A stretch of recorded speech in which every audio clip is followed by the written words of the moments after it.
Hi friends, ఏంది సరుకులు చూస్తున్నారు అంటున్నారా? సరుకులేనండి ఇవి, నెల సరుకులండి ఇవి. ప్రతి నెలకు నేను ఈ విధంగా సరుకులు తీసుకుంటాను. ఎందువల్ల అంటే మన చిన్న చిన్న జీతగాళ్ళం, మనము పెద్ద జీతగాళ్ళం కాదు.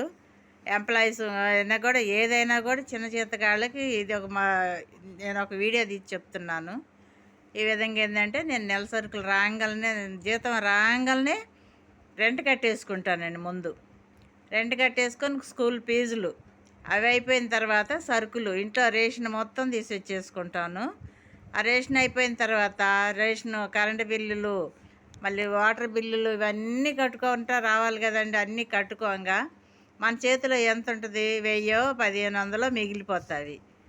ఈ డబ్బులు ఎందుకు మనకి? సేవ్ చేసుకుంటాము. అర్జెంటుగా ఏమన్నా అవసరమైంది అనుకోండి, అప్పుడు ఎవరిని అడుగుతాము? ఈ రోజుల్లో డబ్బులు అంటే ఎవరు బయట పెట్టట్లేదండి. దాన్ని బట్టి మనల్ని ఒకరిని అడిగి లేవు అనిపించుకోకుండా ఆ 100 500 చేతిలో పెట్టుకున్నామనుకో, మనం ఎవరిని అడుక్కోకుండా మన అవసరాలు తీర్చుకోవచ్చు. మళ్ళీ నెల వచ్చేదాకా మనకు కష్టం లేకుండా ఉంటుంది కదండి.